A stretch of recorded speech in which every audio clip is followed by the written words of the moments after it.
За 10% е зголемен бројот на лицата кои што побарале стручна помош во новоотворениот Центар за ментално здравје при Општа болница Кочани со проширена дејност.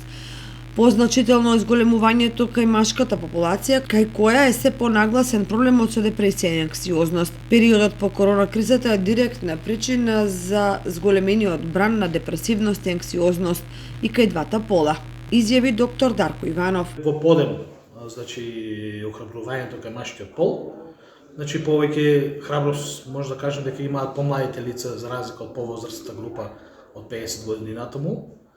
И ова да допринесе да се јавуваат со цел и истите да доаѓаат навремено да побараат стручна помош. Машките повеќе се прават храбри и не ги негираат овие потешкоти, бидејќи многу им укажуваат дека нема такви проблеми или да тоа е само период кој што за кратко ќе помине.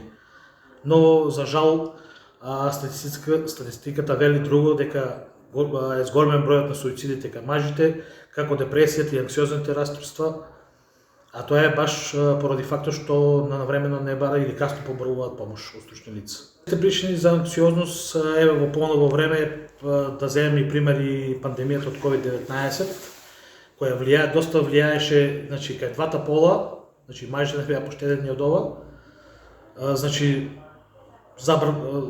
собирање, веќе ограничување со комуникација со други луѓе, настани собери, значи се беше затворено веќе колку година-две.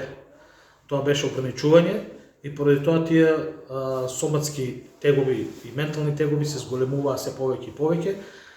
Да напоменам дека исто така и лица кои имаат соматски потешкоти, односно некој органско заболување, исто така имаат, веќе се јавуваат кај нив и психички потешкоти.